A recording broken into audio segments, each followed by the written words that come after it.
قرآن حکیم، سیرت النبی صلی اللہ علیہ وآلہ وسلم، احادیث مبارکہ، فقہی مسائل کا بیان اور بہت کچھ انشاءاللہ تعالی جید علماء کرام کے ساتھ۔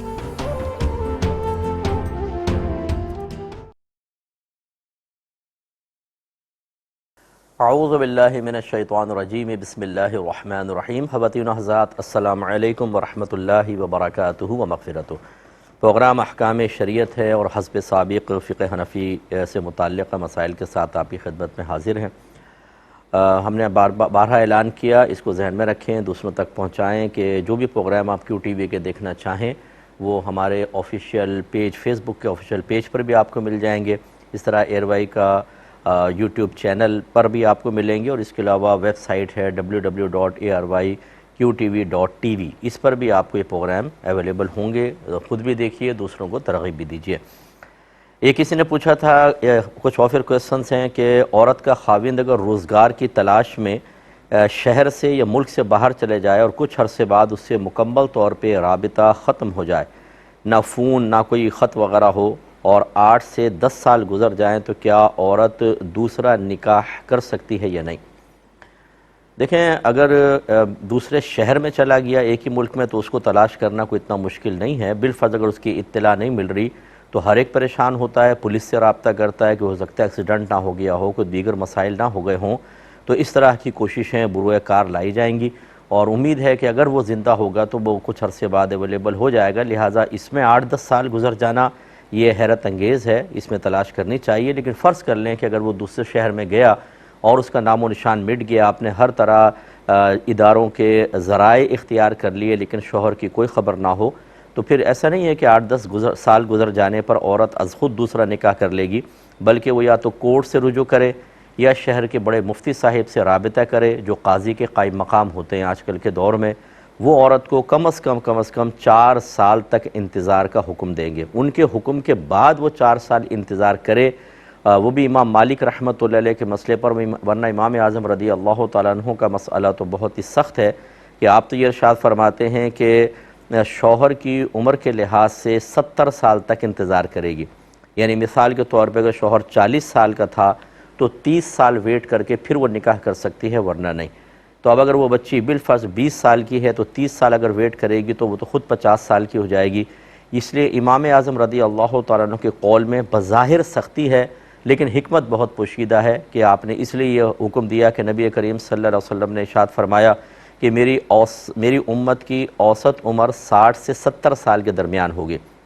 اس لیے آپ نے 70 سال کے اعتبار کیا، اور احتیاط اس وجہ سے کہ اگر فرض کر لیں کہ جلدی حکم دے دیں اور بعد میں یہ عورت مثلا نکاح کر لے اس اجازت پر اور پھر شوہر واپس آ جائے تو بڑے مسائل پیدا ہوں گے، اس لیے شوہر کی عمر کے اس حصے تک انتظار کر لیا جائے کہ جس میں سرکار نے اوسط عمر کا ذکر کیا ہے کہ اس کے غالب گمان ہوگا یا تو فوت ہی ہو گیا ہوگا، اب عورت نکاح کرے۔ لیکن اس حکم میں چونکہ امت کے لیے تھوڑی سی سختی ہے، اگرچہ احتیاط اس میں زیادہ ہے، تو بوقت ضرورت مفتی حنفی بھی دیگر اماموں کے قول پر فتویٰ دے سکتا ہے۔ لہذا جو مفتی صاحب ہوں، اگر وہ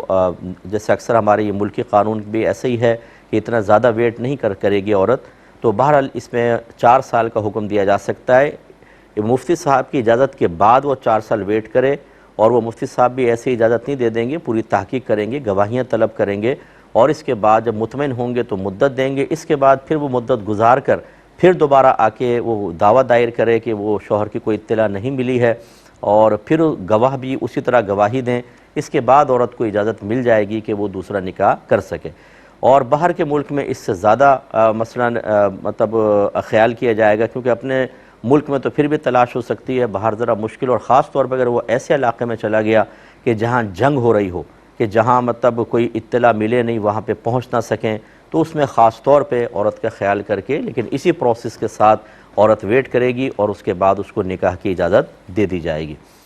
یہ کہتے ہیں کہ اگر کوئی عورت اپنے شوہر کے ساتھ بے وفائی کرے، مطلب یہ کہ کسی اور شخص سے وہ جسمانی تعلق قائم کرے اور شوہر کو پتہ چل جائے، تو شوہر کیا کرے؟ دیکھیں، ہم یہ تو حکم نہیں دیں گے کہ قانون کو اپنے ہاتھ میں لے کر غیرت کے نام پر عورت کو معاذ اللہ قتل کر دے، جیسے بعض حضرات کرتے ہیں، تو یہ شرعاً بھی صحیح نہیں ہے اور قانوناً بھی صحیح نہیں ہے۔ تو وہ یہ کر سکتا ہے کہ اگر خدا نخواستہ ایسے کسی معاملے پر مطلع ہو، اور بالفرض اگر وہ یہ سمجھتا ہے کہ فرض کر لیں کہ زوجہ کے ساتھ بہت محبت ہے، یہ چھوٹے چھوٹے بچے ہیں اور عورت واقعی نادم ہے، شرمندہ ہے، تقاضائے نفسانی غالب آیا اور وہ حدود شرع کو پھلانگ گئی اور اب وہ واپس آنا چاہتی ہے، تو اگر یہ سمجھتا ہے کہ اس کو معاف کر دینے میں بھلائی ہے پورے گھر کی، اور وہ ایسی کوئی عام بات لیک آؤٹ بھی نہیں ہوئی، بدنامی کا بھی ایک مسئلہ نہیں ہے کہ بعد میں ہر ایک کے سامنے جاتے ہوئے شرمندگی محسوس کرے، اور وہ سمجھتا ہو کہ زوجہ جو معافی طلب کر رہی ہے پھر اس پہ قائم بھی رہے گی، تو وہ معافی بالکل دے سکتا ہے، اس کو ساتھ رکھ سکتا ہے۔ لیکن اگر یہ صورتحال نہ ہو، عورت اسی روش پر قائم ہو یا معاملہ بدنامی تک پہنچ چکا ہو، لوگوں کو پتہ چل گیا ہو، اب جہاں وہ عورت کو ساتھ لے کر جائے گا لازم بات ہے کہ ہر ایک انگلیاں اٹھائے گا، اور یا پھر اس کی طبیعت ایسی ہو کہ وہ چیزیں بار بار اس کو یاد آئیں گی اور وہ نارمل لائف نہیں گزار سکتا اور پھر وہ بیوی کا صحیح حق ادا نہیں کر سکتا، تو اس صورت میں، ایسی صورتوں میں وہ چاہے تو زوجہ کو طلاق دے دے اور پھر کسی اور عورت سے وہ نکاح کرنا چاہے تو کر سکتا ہے۔ یہ کسی نے پوچھا تھا کہ اگر کسی نے اپنی بیوی کو طلاق دی اور ایک اس کا بچہ ہے جو دودھ پیتا ہے، تو کیا دودھ پیتے بچے کا نان نفقہ والد پر واجب ہوگا کہ نہیں ہوگا؟ جی بالکل ہوگا، جیسے ہم نے پچھلے پروگرام میں بتایا تھا کہ زوجہ کا نفقہ جب تک وہ عدت میں ہوگی یہ بھی شوہر پہ لازم ہے، لیکن جب عدت گزر جائے گی تو وہ شوہر کے لیے اجنبیہ ہے، پھر اس کا نان نفقے کا کوئی تعلق نہیں، لیکن اولاد تو بہرحال اس مرد کی ہے، تو اس لیے اس اولاد کو وہ نان نفقہ دے گا جب تک وہ بالغ نہیں ہو جاتی۔ اور فرض کر لیں بچے کا اپنا مال نہ ہو، اگر بچہ نابالغ ہے اور اس کا اپنا مال ہے تو پھر باپ پہ نفقہ واجب نہیں ہوتا، وہی پیسہ اس بچے پہ خرچ کیا جائے گا، لیکن اگر ایسا نہیں ہے، بچے کا اپنا مال نہیں، تو پھر جب تک وہ بالغ نہیں ہو جاتا باپ پر اس کا نان نفقہ لازم ہوگا۔ اور شرعی لحاظ سے نان نفقے کا اطلاق 3 چیزوں پر ہوتا ہے، یہ ہم بارہا آپ کو بتا چکے ہیں، رہائش، کھانا پینا اور لباس، 3 چیزیں باپ کے ذمے ہیں۔ دنیاوی پڑھائی حقیقتاً شرعی لحاظ سے باپ کے ذمے نہیں ہے، دینی تربیت باپ کے ذمے ہے، دینی استاد کا خرچہ باپ کے ذمے ہے، لیکن آج کل کے عرف کے اعتبار سے اسکولنگ بھی اور کالج میں یونیورسٹی کے اندر جو فیسز وغیرہ ہیں وہ والد ہی دیتے ہیں، اس لیے اگر کورٹ یہ لازم کر دیتی ہے کہ باپ بچے کو خرچہ بھی دے گا اور پڑھائی کا خرچہ برداشت کرے گا تو بہرحال پھر اس کو برداشت کرنا ہوگا۔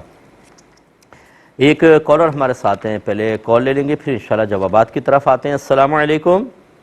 جی وعلیکم السلام ورحمۃ جی بھائی اللہ۔ جان۔ مفتی صاحب میرا ایک سوال یہ ہے کہ گھر میں نا کمرے میں ہم نماز پڑھتے ہیں تو سامنے چارپائی پڑی ہوتی ہے، تو اس چارپائی کے آگے کوئی چیز رکھ کے نماز پڑھ سکتے ہیں ہم؟ ٹھیک ہے،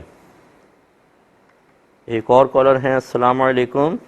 وعلیکم السلام ورحمۃ اللہ وبرکاتہ۔ مفتی صاحب میرے 3 کوشچن ہیں۔ جی پہلا کوشچن یہ ہے کہ کسی مسجد میں اسلامی بکس رکھی گئی ہیں، شرعی کتب حدیث کی مترجم ہیں، اس کے علاوہ تفاسیر ہیں، تو وہ مطمئن مسجد جو ہیں انہوں نے کہا کہ ہم نہیں پرچیز کرنا چاہتے ہیں تو یہ کسی کو ڈونیٹ کر دیں، تو کیا وہ کسی مسجد میں رکھوانا یہ ہوں گی یا بندہ خود کوئی انفرادی طور پہ لے کے گھر میں اس کو اسٹڈی کر سکتا ہے؟ ٹھیک ہے، اور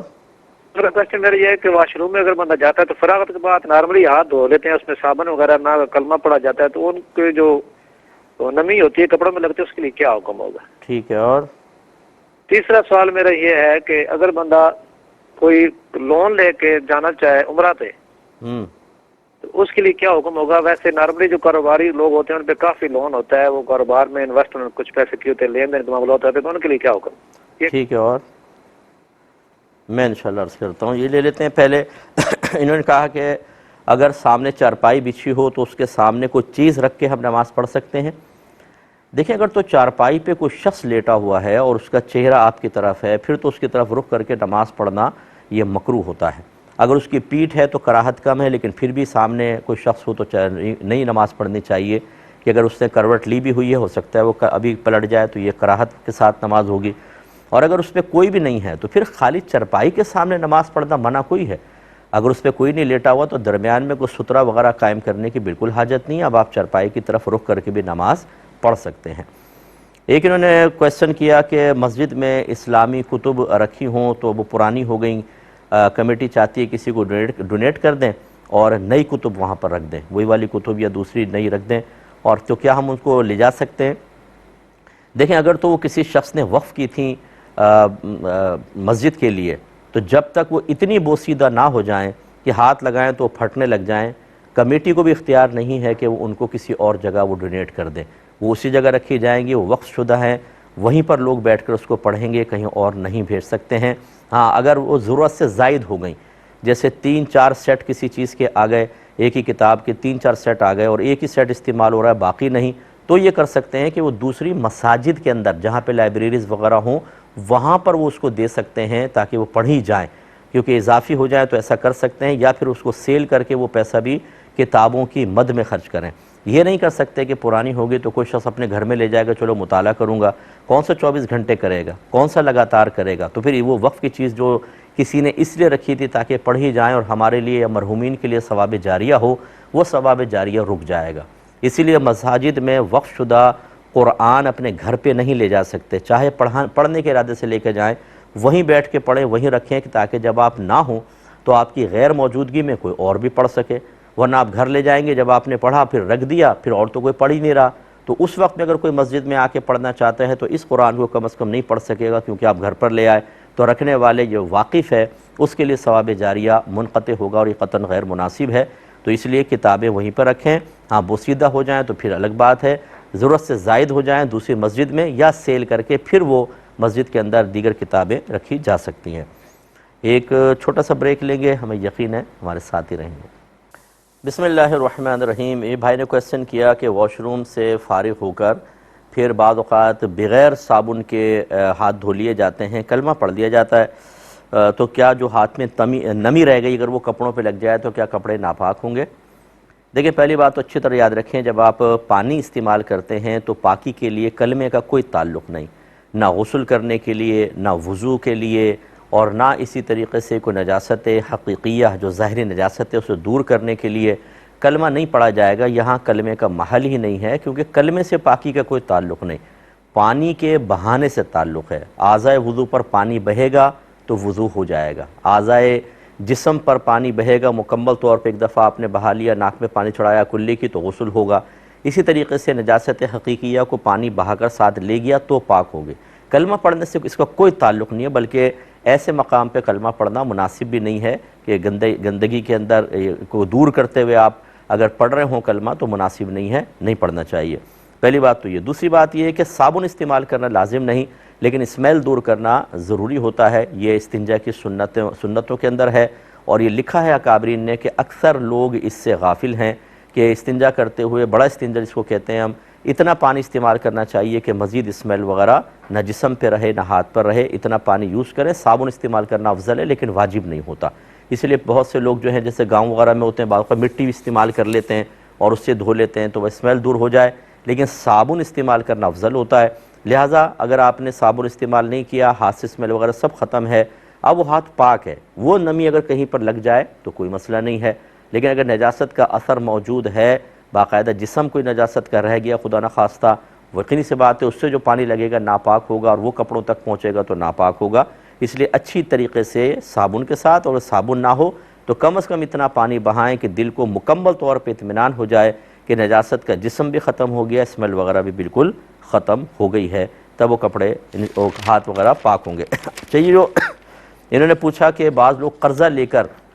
عمرہ کرتے ہیں، لیکن بات کی جو حصہ تھا اس میں ظاہر ہوا کہ بعض کاروباری حضرات پہ قرضہ ہوتا ہے پھر وہ عمرہ کرتے ہیں، تو دو کویسچن بن جاتے ہیں کہ اگر کوئی مقروض ہو تو کیا وہ عمرہ ادا کر سکتا ہے کہ نہیں؟ بالکل کر سکتا ہے، عمرہ ادا ہو جائے گا، لیکن افضل اور اولیٰ یہ ہے کہ عمرہ کرنے کے بجائے جو لوگوں کا قرضہ ہے اتنا ہی پیسہ اس کو قرضے کے اندر اتارے۔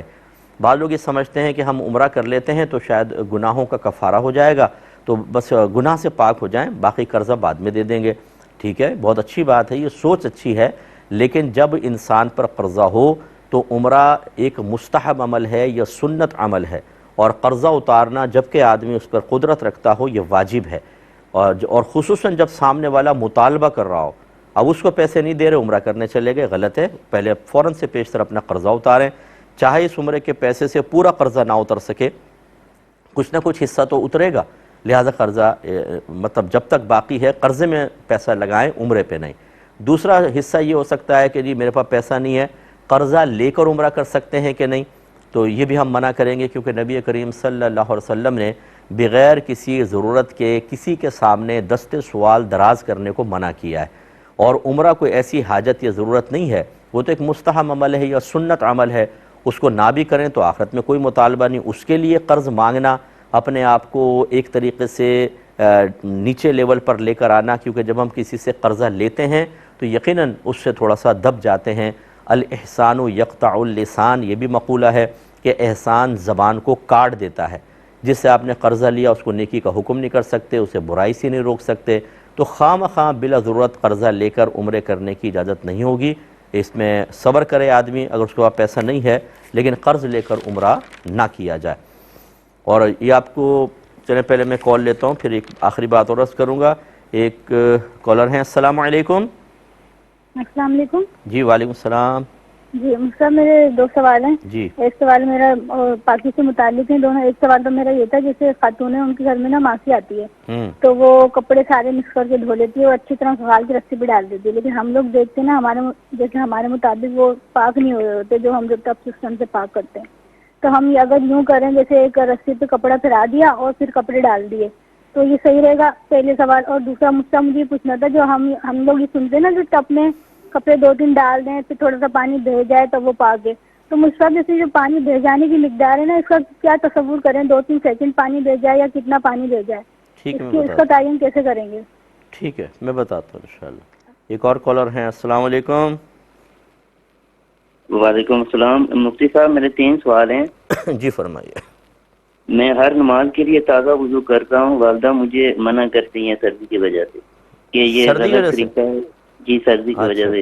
کہ یہ غلط طریقہ ہے، تو اس کا کیا حکم ہوگا؟ ٹھیک ہے۔ اور دوسرا سوال ہے کہ منع کرنے کے باوجود اگر کوئی کہے کہ جوڑے آسمانوں پہ بنتے ہیں تو اس کا کیا حکم ہوگا؟ ٹھیک ہے۔ اور تیسرا میں آن لائن کورس کرنا چاہتا ہوں آپ سے، عالم کورس، تو اس کا کیا پروسیجر ہوگا؟ ٹھیک ہے میں بتاتا ہوں۔ یہ کویسچن کیا بھی لیتے ہیں، بہن نے فرمایا کہ جو ماسی ہے وہ گھر پر آتی ہے تو پاک ناپاک دونوں طرح کے کپڑے دھو دیتی ہے، پھر وہ کچھ پانی وانی ڈالنے کی کوشش کرتی ہے، لیکن ہمارے نزدیک وہ کپڑے پاک نہیں ہوتے جس طریقے سے ہم پاک کرنے کی کوشش کرتے ہیں۔ تو ہم کیا ایسے کر سکتے ہیں کہ رسی پہ پہلے کپڑا ڈالیں، اس کے اوپر یہ کپڑے ڈال دیں؟ کیا حکم شرع ہوگا؟ جو مجھے سمجھ میں آیا وہ یہی ہے۔ تو اگر آپ اس طرح کر بھی دیں گی تو بہن یہ کپڑے پاک تو نہیں ہوں گے۔ طریقہ کار یہی رکھیں کہ اپنی ماسی کو بالٹی سسٹم سے پاک کرنا سکھا دیں۔ یعنی آپ یہ پہلی سب سے افضل صورت تو یہ ہے کہ آپ کپڑے پاک کر کے دیں اور سب کو گھر والوں کو سکھائیں، مردوں کو جو اچھے بڑے بچے ہیں انہیں کہ کپڑا کیسے پاک کرنا چاہیے۔ تو اپنے ناپاک کپڑے پاک کر کے ہی پھر وہ جس جگہ آپ اپنے گندے کپڑے رکھتے ہیں جو ماسی آ کے وہاں سے اٹھا کے ڈالتی ہے وہاں اسی وقت ڈالیں جب پہلے پاک کر چکے ہوں، تو وسوسے ہی نہیں آئیں گے۔ لیکن چلیں بالفرض کسی نے ایسے ڈال دیا اور ماسی نے مکس کر کے ان کو دھو دیا ہے، تو اس کو سمجھا دیں کہ جب آپ کپڑے نکالیں تو نکال کے صابن وغیرہ نکال کر 2 جوڑے ایک بالٹی میں ڈالیں اور نلکے کے نیچے بالٹی کو رکھیں، پورا بھرنے دیں۔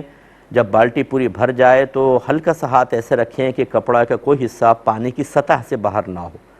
اور تھوڑی دیر بہنے دیں۔ یہ جو آپ نے اگلا کویسچن کیا وہ یہ کہ اس میں کوئی پانی کی مقدار نہیں، بعض نے کہا 1 ہاتھ 2 ہاتھ بہنے دیں، لیکن یہ بھی کوئی لازم نہیں ہے، اطمینان قلب کے لیے چلیں، بس تھوڑا سا 1-2 فٹ بہنے دیں کافی ہے۔ یہ کپڑے پاک ہو گئے اور پانی بھی پاک ہے۔ ان 2 جوڑوں کو نکال دیں، پھر اگلے 2 جوڑے ڈالیں، پھر تھوڑا بہنے دیں، چاہے صابن اس کے اندر ہو نہ نکلے، یا پہلے ٹب سے ایک دفعہ صابن نکال لیں، پھر یہ بالٹی سسٹم سے کر کے اور اسپنر وغیرہ میں ڈال دیں یا نچوڑ کر پھر آپ رسی کے اوپر ڈالیں، یہی بیسٹ طریقہ ہے، ورنہ وساوس کبھی ختم نہیں ہوں گے۔ اور جب آپ کے نزدیک وہ ایسے طریقے سے دھو رہی ہے جو آپ کے نزدیک پاکی کے لیے ناکافی ہے تو وہ کپڑے آپ لوگوں کے حق میں ناپاک ہی رہیں گے۔ آپ کو صحیح طریقے سے پاک کرنا ہوگا یا پھر ماسی کو ہی یہ بالٹی سسٹم والا طریقہ سمجھا دیا جائے۔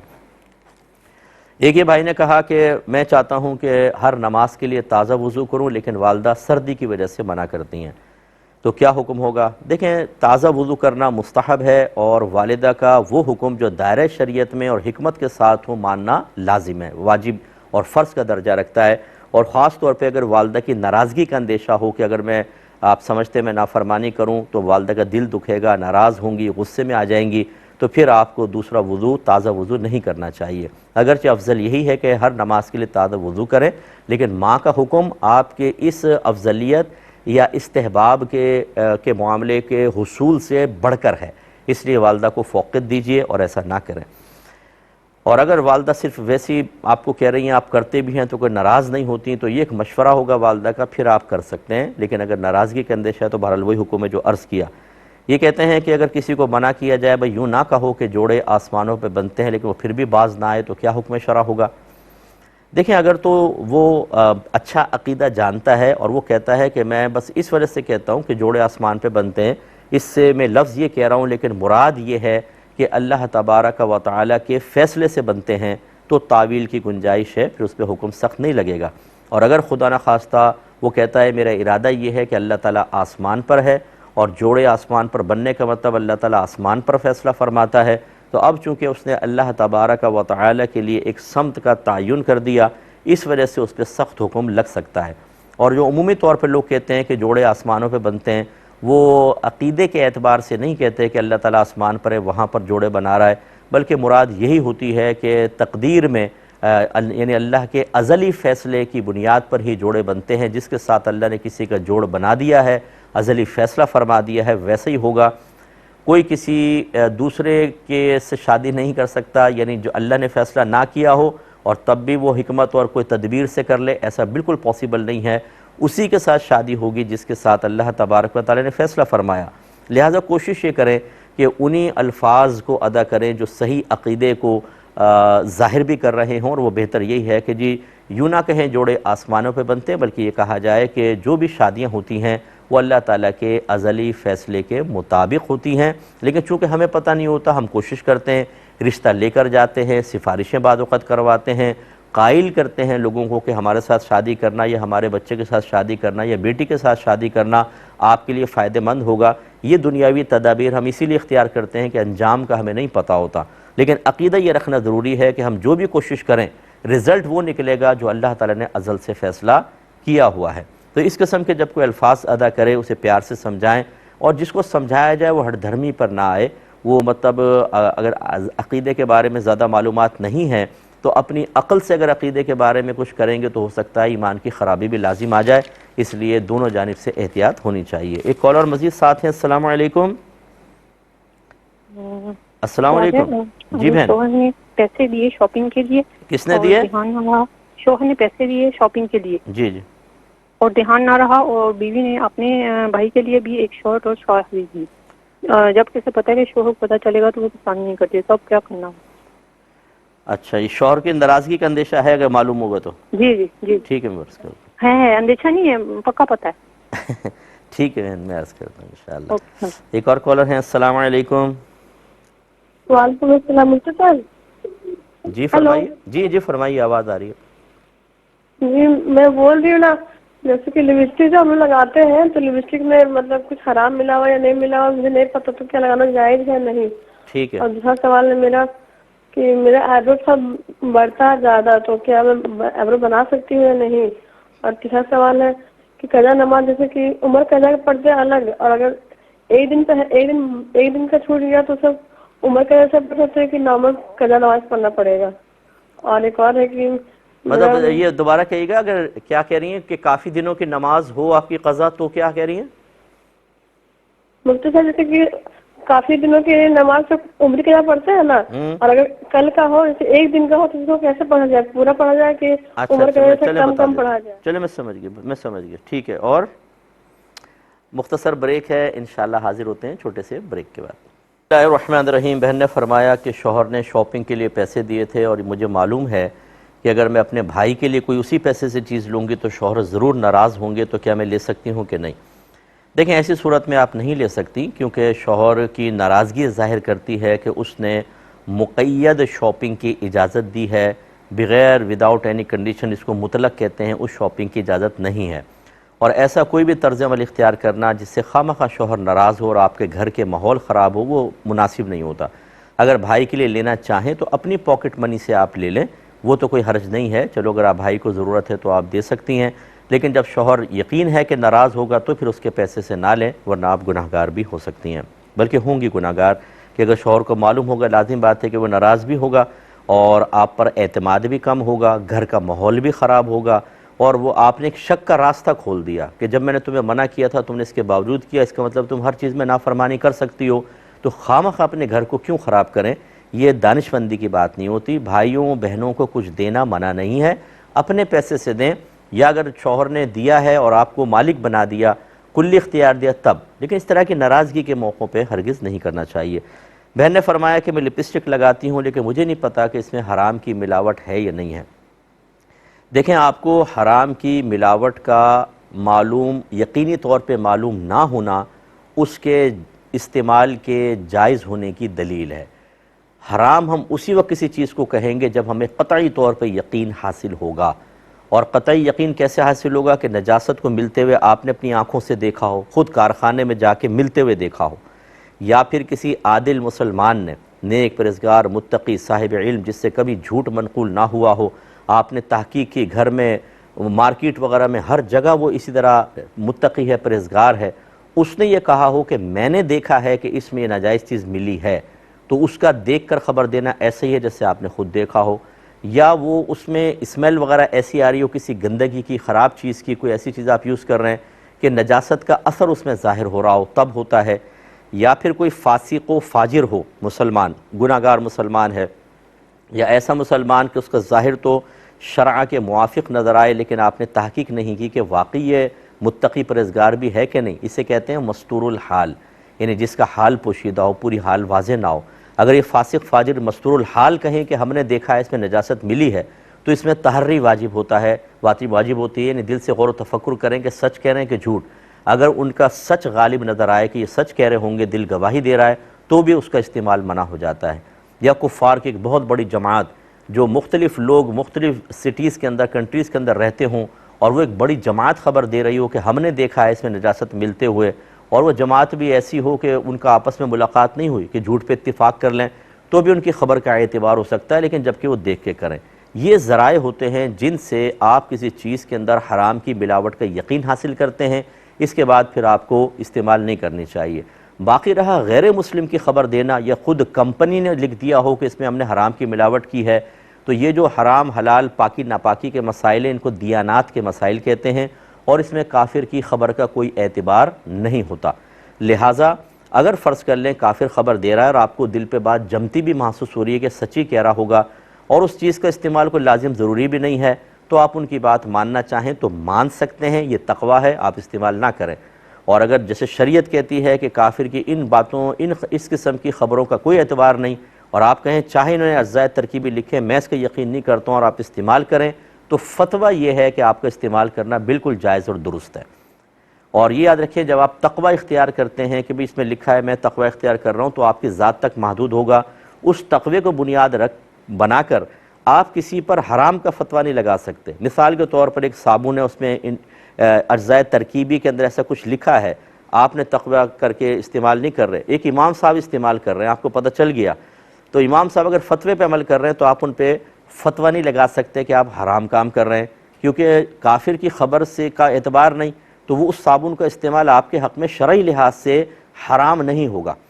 اب یہ بعض لوگ اپنی عقلی لحاظ سے اس قسم کے جو اصول ہوتے ہیں ان پہ کلام کرتے ہیں، دلائل کا ٹائم نہیں، ورنہ میں دلائل بھی آپ کو اس چیز کے دے دوں، معلومات ہوتی نہیں ہیں اور کہہ دیتے ہیں حرام۔ جیسے بعض لوگ ہیں، یہ کوڈ وغیرہ آپ کو دیکھیں گے انٹرنیٹ پہ ڈال دیں گے، یہ کوڈ ہو تو یہ چیز اس میں ہوگی، یہ کوڈ ہو تو یہ چیز ہوگی، اس کو استعمال نہ کریں، حرام ہے۔ اچھا، اگر فرض کر لیں اس پہ کوڈ لکھا بھی ہے اور وہ حرام چیز کا ہے، یہ لکھا کس نے اور خبر کون دے رہا ہے؟ اگر کافر نے خبر دی ہے، آپ استعمال نہ کرنا چاہیں، یہ تقویٰ ہے، لیکن استعمال کرنا چاہیں بالکل جائز ہے کہ کافر کی خبر کا اعتبار اس قسم کے معاملات میں نہیں ہوتا، تو استعمال حرام کیسے ہو گیا؟ اب اس کو حرام کہنا، یاد رکھیں یہ حرام ہے، اور ایسے لوگ گناہ گار ہوں گے۔ لہٰذا اگر آپ دین کی خدمت کرنا چاہتے ہیں ضرور کیجئے، لوگوں کو حرام سے بچانا چاہتے ہیں ضرور بچانے کی کوشش کیجئے، لیکن پہلے خود شرعی اصول سیکھیں۔ اگر آپ اصول سے ہٹ کر کرنے کی کوشش کریں گے اور اس کو تقویٰ سمجھیں گے، بعض اوقات شیطان آپ کو استعمال کر کے اور تقوی کے رنگ میں آپ سے حرام کام کروا دے گا، اور بروز قیامت آپ کو اس کا حساب و کتاب دینا ہوگا۔ یہ بہن کہتی ہیں کہ آئی بروز تھوڑی بڑی ہو گئی ہیں تو کیا میں کٹوا سکتی ہوں؟ دیکھیں، اگر آئی بروز کے بال بے ترتیب ہو گئے ہوں اور اس کی وجہ سے چہرہ بدنما محسوس ہو رہا ہو، اب اگر کنواری بچی ہے تو رشتوں میں فرق آتا ہے، بعض اوقات اگر شادی شدہ ہیں تو شوہر کی بے رغبتی کا سبب بنتا ہے، تو صرف بدنمائی کو دور کرنے کی نیت سے آئی بروز کے اوپر کینچی چلا سکتے ہیں۔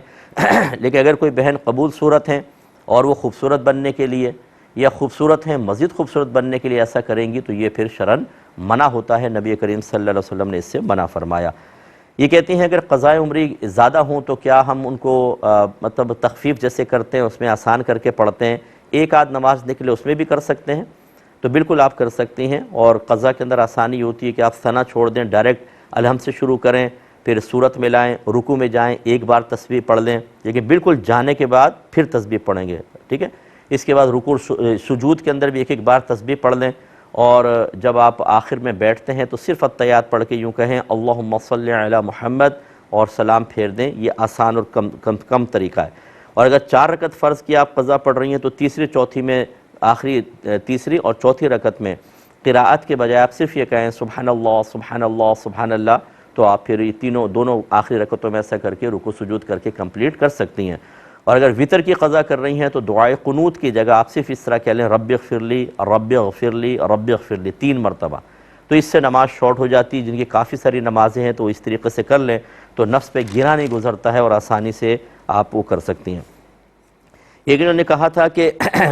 اگر کوئی رقم ہم نے قرض دی تھی 10 سال بعد ملی، اب ہم نے حساب کیا تو پتہ چلا کہ 5 سال جو پہلے 5 سال تھے اس میں چاندی کا الگ ریٹ تھا، اگلے 5 سالوں میں الگ ریٹ ہے، تو کس طرح زکوٰۃ کا حساب و کتاب کریں گے؟ دیکھیں مسئلہ یہ ہوتا ہے کہ سال بسال حساب ہوتا ہے، اور صرف قرض کی رقم کا علیحدہ حساب نہیں ہوتا، بلکہ جو آپ کے پاس رقم ہے وہ سال کے اینڈ میں اور جو قرض دیے اس کو اس میں ملا کر، اور پھر آپ جو ہے وہ اگر نصاب کمپلیٹ ہے تو زکوٰۃ بنائیں گے۔ پھر جو قرضے کے اوپر زکوٰۃ نکل رہی ہے اس کو چاہے فوری ادا نہ کریں، وہ لکھ کر رکھ لیں، وہ بعد میں جب آپ کو قرضے کی رقم ملے گی تب آپ ادا کریں گے۔ تو جب آپ ہر سال لکھتے جائیں گے تو ریٹ چاہے اوپر ہو چاندی کا نیچے ہو، ہر سال کے حساب سے جو آپ لکھتے جائیں گے تو آپ کو دقت نہیں ہوگی۔ لیکن اگر آپ نے 10 سال تک کوئی حساب و کتاب نہیں کیا، اب کر رہے ہیں، تو یقینی سی باتیں پریشانی ہوگی۔ اس میں ہمارا مشورہ یہ ہوگا کہ موجودہ جو ریٹ ہے اس کے حساب سے ہی 10 سال کی زکوٰۃ آپ بنا کر، یعنی اس قرض والی رقم کے اوپر زکوٰۃ بنا کر ادا کر دیں۔ اگر زیادہ بھی ادا ہوگی تو کوئی بات نہیں، آپ کو ثواب بھی ملے گا، اور حساب ویسے سال بسال کرنا چاہیے۔ یہ کہتے ہیں کہ اگر ہم نے کچھ رقم قرض دی ہو اور وہ کم ہے، گھر میں سونا ہے وہ بھی نصاب کے برابر نہیں پہنچتا، لیکن اس کو اور اس رقم کو ملائیں تو نصاب بن جاتا ہے، تو زکوٰۃ کا کیا حکم ہوگا؟ اور اسی طرح اگر 10 سالوں کا معاملہ ہو تو زکوٰۃ کیسے ہوگی؟ دیکھیں وہی بات ہے کہ اگر آپ کے پاس تھوڑا سونا تھا، پہلے سال آپ نے دیکھنا تھا سونا ہے اور قرض دی ہوئی رقم ہے، اس کو آپ کیش بناتے اور اس رقم کو اس میں ملاتے، نصاب بنتا، تو اس کی زکوٰۃ آپ بنا کر کہ کتنی زکوٰۃ بنتی ہے وہ لکھ لیتے۔ اس پیسے کی زکوٰۃ جو ہے وہ چاہے لکھ لیتے، ادا نہ کرتے، اور بہتر ہوتا ہے کہ ادا کر ہی دیں، جب رقم ملے گی تو پھر وہ بالکل فریش ہوگی تو آپ ادا کر دیں۔ اگلا سال آتا پھر اسی طرح حساب کرتے، اس سے اگلا سال آتا ایسے حساب کرتے۔ اب آپ نے نہیں کیا تو پھر یہ مصیبت ہو جاتی ہے کہ آپ کیسے حساب کریں، ریٹ اوپر نیچے جاتا ہے، پہلے سال کیا تھا، دوسرے سال کیا تھا، تیسرے سال کیا تھا، آپ تو 5 سال کا کہہ رہے ہیں، یہاں پر ہر دوسرے دن ریٹ بدل رہا ہے، تو پھر ایک سال کے اندر کیسے کہ 5 سال تک ایک ریٹ رہا، 5 سال تک ایک رہا؟ ایسا نہیں ہوتا، بالکل آگے پیچھے ہوتا رہتا ہے، اور جب ہم حساب نہیں کرتے تو اس میں وبال آخرت کا امکانات ہوتے ہیں۔ بہرحال تو اب موجودہ جو رقم ہے یا جو مطلب نصاب کی رقم چل رہی ہے، چاندی سونے کا ریٹ چل رہا ہے، اس کے حساب سے آپ زکوٰۃ بنا لیں، یہی آپ کے حق میں بہتر ہے۔ ایک ہی کہتے ہیں کہ دکان میں ماربل ہے، ٹائلز ہیں اور سیمنٹڈ چھتس ہوتی ہیں، باقاعدہ بنی ہوئی ہوتی ہیں، یہ بعض اوقات بچ جاتی ہیں، تو ان بچی ہوئی ٹائلز وغیرہ پہ زکوٰۃ ہوگی کہ نہیں؟ دیکھیں اگر یہ مال تجارت ہے تو بالکل سال بسال زکوٰۃ ہوگی، لیکن ہوتا یہ ہے کہ ان کا سال کے بعد جو کرنٹ ویلیو ہے اس پہ زکوٰۃ ہے، تو بعض آؤٹ آف فیشن ہو جاتی ہیں چیزیں آپ نے رکھی ہوئی ہیں، ماربل کے کوئی ڈیزائن بنائے ہوئے ہیں، چھت کا ڈیزائن ہے، اینٹوں کا یا ٹائلز کا ڈیزائن ہے، اور وہ اولڈ ہو گیا ہے۔ اب اگر آپ بیچنا چاہیں، پہلے فرض کر لیں 1000 کی بکتی تھی، اب 200 کی رہ گئی، تو 200 زکوٰۃ کے لیے 200 کا حساب لکھیں گے، 1000 کا نہیں لکھیں گے، ٹھیک ہے؟ جو کرنٹ ویلیو ہوتی ہے اس کے حساب سے آپ کو اس مال تجارت کی زکوٰۃ بھی نکالنی ہوگی۔ ایک انہوں نے کہا کہ گائے بھینسوں کا ڈیری فارم ہے، ہم دودھ نکال کے سیل کرتے ہیں، تو اگر ہم وہ جانور دیکھیں جو جتنے بھی ہیں اور بچھڑے وغیرہ جو نکلے سب ملا کر 40 کی تعداد تک پہنچ جاتے ہیں، تو کیا ان پر زکوٰۃ نکالنی ہوگی یا فقط دودھ کی رقم پر ہوگی؟ کیا حکم شرع ہوگا؟ دیکھیں چونکہ یہ تجارت کے لیے نہیں ہے بلکہ آپ دودھ فروخت کرنے کے لیے ہیں، اور دوسرا یہ کہ جانوروں پر زکوٰۃ کے لازم ہونے کا حکم یہ ہے کہ وہ سال کا اکثر حصہ جنگل میں چرتے ہوں، فری کا چارہ استعمال ہوتا ہو، جبکہ آپ جو ڈیری فارم میں ہوتے ہیں تو پھر یقینی سی بات ہے کہ مختلف چارے کے اندر چیزیں ملاتے ہیں تاکہ دودھ بڑھے، تو وہ تو سب چیزیں خریدی جاتی ہیں، تو ان جانوروں پہ کوئی زکوٰۃ نہیں ہوگی۔ اس سے جو دودھ آئے گا، دودھ سے جو پیسہ آئے گا، سال کے اینڈ کے اندر وہی جیسے آپ جو پیسہ اس وقت کیش موجود ہوگا ان سب کو آپ جمع کر کے پھر اس کی زکوٰۃ کا حساب کریں گے۔ مہینے کے مہینے جو آتا رہا اس کا حساب نہ کریں، جس سے سمجھایا بارہا کہ سال کے شروع میں نصاب مکمل ہوا، زکوٰۃ کا سال شروع ہو گیا، اور نصاب مکمل ہونے کا مطلب 52.5 تولہ چاندی کی رقم کے برابر جب رقم جمع ہو گئی تو سال شروع ہے بس۔ پھر سال کے اینڈ میں جا کر دیکھتے ہیں اب کتنا مال باقی ہے، جتنا سونا ہے، چاندی ہے، روپیہ ہے، پرائز بانڈ وغیرہ ہے، مال تجارت ہے، ان سب کا کیش وغیرہ بنا کے اس ٹوٹل اماؤنٹ پر پھر زکوٰۃ ہوتی ہے، ٹھیک ہے؟ تو یہ ان جانوروں پہ زکوٰۃ نہیں ہوگی۔ انشاءاللہ زندگی رہی تو نیکسٹ پروگرام میں باقی ہم کویسچن بھی شامل کریں گے، کچھ کویسچن اور پھر ابھی بھی باقی ہیں۔ اس وقت تک کے لیے اپنے میزبان کو، ہماری کیو ٹی وی کی پوری ٹیم کو اجازت مرحمت فرمائیں۔ گزارش یہی ہے کہ جو پروگرام آپ دیکھنا چاہتے ہیں کیو ٹی وی کے ہمارے فیس بک آفیشیل پیج پر چلے جائیں ایئر وائی کے، اسی طرح یوٹیوب چینل پہ جائیں یا www.arYQTV.tv پہ اوپر اس ویب سائٹ پہ جائیں، انشاءاللہ سارے پروگرام آپ کو مل جائیں گے، خود بھی دیکھیں، دوسروں کو ترغیب دیں۔ اللہ تعالیٰ آپ کو عمل کی توفیق عطا فرمائے۔ آمین وآخر دعوانا ان الحمدللہ رب العالمین۔